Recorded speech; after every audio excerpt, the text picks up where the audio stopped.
இது உங்கள் கிச்சன் எங்கள் ஷெஃப். இன்றைக்கி வெட்னஸ்டே ஸ்பெஷலாக நான் இருக்கிறது எங்கே அப்படின்னு பார்த்தீங்கன்னா மதுரை ஹெரிட்டேஜ். இப்போ வந்துட்டு ஷெஃப் பாரதி வந்துட்டு நமக்காக வந்து சூப்பரான ஒரு வெல்கம் ட்ரிங்க் பண்ணி கொடுத்தாரு. தென் நாசி குராங் பண்ணி கொடுத்தாங்க. பாரதி ஏற்கனவே சொல்லிட்டாங்க எனக்கு அத்தன்டிக் டிஷ் தான் வேணும், அதுவும் சிக்னேச்சர் டிஷ்ஷாக வேணும் அப்படின்னு சொல்லிட்டு. நான் என்ன பண்ண போகிறேன் அப்படின்னு பார்த்தீங்கன்னா பழந்தமிழரோட பாரம்பரிய உணவு தான் ஒன்று பண்ண போகிறேன். அது என்ன அப்படின்னு பார்த்தீங்கன்னா மாசி சம்பல். மாசி இல்லை, அதனால் பிளெயின் சம்பல் தான் பண்ண போகிறேன். மாசி உங்களுக்கு தெரியும் இல்லையா, மரக்கட்டை மாதிரி இருக்கும் அந்த ஃபிஷ்ஷு, அதை பதப்படுத்தியே வச்சுருப்பாங்க. டூனா ஃபிஷ்ஷு தான் அந்த மாதிரி பதப்படுத்துறது. உங்களுக்கு வந்து நீங்கள் மாசி எங்கெங்கே அவைலபிலிட்டி இருக்குதோ அங்கே வாங்கி அந்த மாசி இடித்து நீங்கள் ஃபினிஷிங்கில் சேர்த்துக்கோங்க. நான் இப்போ மாசி சம்பல் மாசி இல்லாமல் வெறும் சீனி சம்பலாக பண்ண போகிறேன். இந்த சீனி சம்பல் பண்ணுறதுக்கு தேவையான பொருட்கள் என்னென்ன அப்படின்றத பார்த்துடலாமா பாரதி? கண்டிப்பாக. சின்ன வெங்காயம், தனி மிளகாத்தூள், மிளகு கொஞ்சம், உப்பு, தேங்காய் எண்ணெய், தேங்காய் பால், கருவேப்பிலை, புளி தண்ணி கொஞ்சம் வேணும். பூண்டு வந்துட்டு தாளிக்கிறதுக்கு யூஸ் பண்ணிக்கலாம். பாரதி ஜென்ரலாக வந்துட்டு நம்ம ப்ராப்பர்ட்டியில் வந்துட்டு நிறைய டைப் ஆஃப் கெஸ்ட் வருவாங்க. ஃபாரினர்ஸ் நிறைய வருவாங்கன்னு நினைக்கிறேன். 70% ஃபாரினர்ஸ் தான். அவங்க எப்படி நம்மளோட ஃபுட்டெல்லாம் ரொம்ப விரும்பி சாப்பிடுவாங்க? கண்டிப்பாக ரொம்ப விரும்பி சாப்பிடுவாங்க. எது அதிகமாக கேட்பாங்க? செட்டிநாடு குசின் ரொம்ப விரும்பி சாப்பிடுவாங்க. ரொம்ப விரும்பி சாப்பிடுவாங்க. அதாவது இந்த பனானா லீஃப் சாப்பிட்றது அவங்களுக்கு ரொம்ப ஒரு பெரிய விஷயம். Special jumbo thali. அவங்களுக்கு வந்துட்டு they are very knows banana லீஃபோடைய மெடிசினல் வேல்யூ அவங்களுக்கு வந்துட்டு ரொம்பவே நல்லா தெரியும். அந்த பனானா லீஃபில் சாப்பிட்றதுக்காகவே அவங்க வந்துட்டு நீங்கள் லீஃப் போடாமல் கேட்டாலே அவங்க எனக்கு வேர் இஸ் பனானா லீஃப்னு கேட்பாங்க. அந்த அளவுக்கு அதோடைய ஃபேக்ட் இம்பேக்ட் வந்துட்டு அவங்களுக்கு தெரியும். நம்மளை விட நம்மளுடைய உணவுகளையும் நம்மளுடைய கலாச்சாரங்களையும் நம்மளுடைய பண்பாடுகளையும் அதிக அளவு தெரிஞ்சு வச்சுக்கிறது அண்டைய நாட்டினர் தான். அது கொஞ்சம் வருத்தத்தக்க விஷயம்தான். ஏன்னா நாமளே நம்ம விஷயங்களை கடைபிடிக்கிறதுல பல தருணங்களில் அவங்க வந்து கடைபிடிக்கும் போது அவமானம் கருதி நாமளும் கற்றுக்கிட்டு அதை கடைபிடிக்க வேண்டியதாக இருக்குது. ஃப்ரை பேன் காஞ்சிருச்சு, எண்ணெய் ஊற்றிக்கலாமா? கண்டிப்பாக.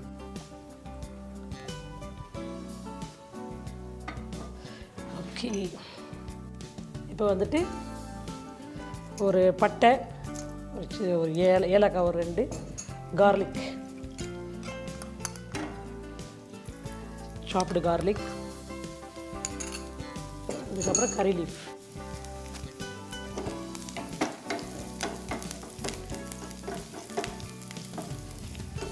இப்போ வந்துட்டு கார்லிக் நல்லா ஃப்ரை ஆனதுக்கப்புறம் சின்ன வெங்காயம்,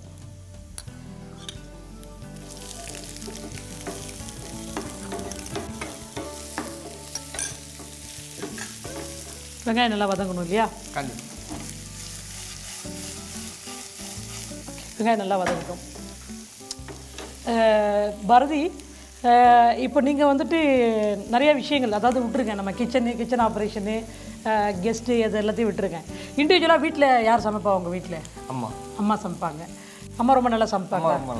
நீங்கள் போய் அம்மாவுக்கு வந்துட்டு வித்தியாசமாக செய்யணும்னு சொல்லி ஏதாவது செஞ்சு கொடுத்துருக்கீங்களா? கண்டிப்பாக நிறைய செஞ்சு கொடுத்துருக்கேன். பட் எங்கள் அம்மாவோட ரெசிபி ரொம்ப பெக்யூலராக இருக்கும். ஓகே. ஏன்னா எங்கள் அம்மா பேர் சசிகலா. Okay okay. அம்மா பேசிக்கலி ஃப்ரம் ஸ்ரீலங்கன். ஓகே. அந்த அத்தன்டிக் ஃபுட் எங்கள் பாட்டி நான் செய்கிறது கூட அம்மாவுக்கு பிடிக்கும்னு நினைக்கிறேன். இதுவும் ஆல்மோஸ்ட் ஸ்ரீலங்கன், இலங்கை தமிழர்கள், யாழ்ப்பாண தமிழர்கள் அதிகமாக சமைப்பாங்க. கண்டிப்பாக வேர்ல்டு பெஸ்ட் ஷெஃப் என்னோட மாம் தான் சொல்லுவேன் ஆல்வேஸ்.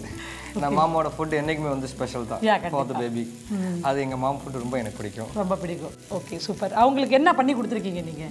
இன்னொரு அவங்களுக்கு பண்ணி கொடுத்து ரொம்ப பிடிச்சது வந்து சிக்கன் மசாலா நான் பண்ணேன். எங்கள் அம்மாவுக்கு ரொம்ப பிடிக்கும். அது ஹோம் ஸ்டைலில் தான் பண்ணோம். ஓகே. பாரதி வீட்டில் வந்துட்டு பெண் குழந்தைகள் இல்லை, ஆனால் பாரதி வந்துட்டு அந்த குறை அம்மாவுக்கு வைக்காமல் பாரதி சமைச்செல்லாம் கொடுத்து சந்தோஷப்படுத்துகிறாங்க. ரொம்பவே சந்தோஷமாக இருக்குது பாரதி. ப்ரொஃபஷனலாக இல்லாமல் பர்சனலாகவும் நீங்கள் வந்துட்டு அம்மா டேக் கேர் பண்ணுறீங்க இல்லையா? கண்டிப்பாக. சூப்பர். வெங்காயம் வதங்கிருச்சு. இப்போ நம்ம மசாலா போட்டுக்கலாமா? Chilli powder, black pepper powder, spicy நமக்கு எவ்வளோ வேணுமோ அதுக்கு தகுந்த மாதிரி போட்டுக்கலாம். சால்ட், லிட்டில் பிட் சுகர், சீனி, இதை தான் சீனின்னு சொல்லுவாங்க. கொஞ்சம் ஸ்வீட் அண்ட் சால்ட்டு இருக்கும்.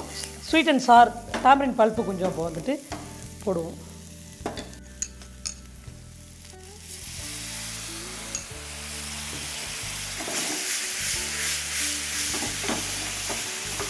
இது கூட கோகனட் மில்க், டேமரின் பல்ப்பு கொஞ்சம் கொதிச்சதுக்கப்புறம்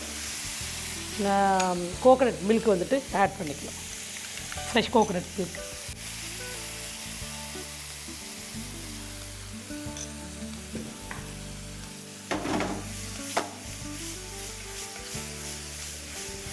இது திக் மசாலா மாதிரி இருந்துச்சுன்னா நல்லாயிருக்கும் உங்களுக்கு சாப்பிட்றதுக்கு. கோகனட் மில்க் போட்டு ரொம்ப நேரம் கொதிக்க வைக்க தேவையில்லை, நம்ம உடனே எடுத்துடலாம். வேணும்னா கொரியாண்டர் லீஃப் எல்லாம் போட்டு பயன்படுத்தணும்னா பண்ணலாம். ஆல்மோஸ்ட்டு சீனி சம்பல் ரெடி ஆகிடுச்சு. மாசி தரேன்னு சொல்லிட்டு மாற்றி கொடுத்து ஏமாத்தணும்னு நினைக்காதீங்க. உங்ககிட்ட மாசி இல்லாததுனால நான் இதை கொடுக்குறேன். Okay okay ma'am. ஆஃப் பண்ணிடலாமா? ஆஃப் பண்ணிடலாம். பாரதி, நீங்கள் கேட்ட ஒரு அன்ஃபர்காட்டபிள் டிஷ்ஷஸ் பழந்தமிழர் பாரம்பரியத்தில் இது ஒன்று. சாப்பிட்டு பார்த்துட்டு எப்படி இருக்குன்னு சொல்லுங்கள். கண்டிப்பாக. சப்பாத்தி உங்கள் கிச்சன்லேருந்து பிக்கப் பண்ணேன்.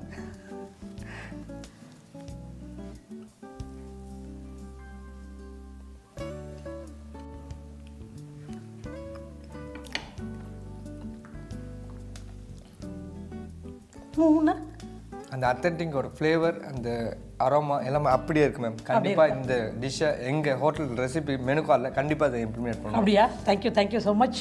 Thank you Bharathi, thank you so much. சீனி சம்பல் தேவையான பொருட்கள்: சின்ன வெங்காயம், மிளகாய்த்தூள், மிளகுத்தூள், உப்பு, தேங்காய் எண்ணெய், தேங்காய் பால், கறிவேப்பிலை, கரம் மசாலா பொருட்கள், புளி தண்ணீர், பூண்டு, சர்க்கரை. செய்முறை: முதலில் வாணலியில் தேங்காய் எண்ணெய் சேர்த்து காய்ந்ததும் பட்டை, ஏலக்காய், பூண்டு, கறிவேப்பிலை, வெங்காயம் ஆகியவற்றை சேர்த்து நன்கு வதக்கவும். பின்பு மிளகாய்த்தூள், மிளகுத்தூள், உப்பு, சர்க்கரை சேர்த்து வதக்கி பின்பு புளி தண்ணீர், தேங்காய் பால் ஆகியவற்றை சேர்த்து சுண்டி வரும் வரை வதக்கவும். இப்பொழுது சீனி சம்பல் தயார்.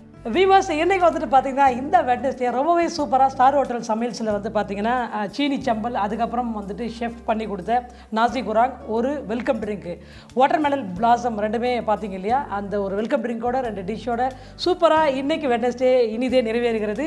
மறுபடியும் இதே வெட்னஸ்டே ஸ்பெஷலாக வேறு ஒரு புது டிஷ்ஷோட ஷெஃபோட உங்களை நான் வந்து சந்திக்கிறேன். அது வரைக்கும் வணக்கம் கூறி விடைபெறுவது ஷெஃப் மாலகுடி கவிதா.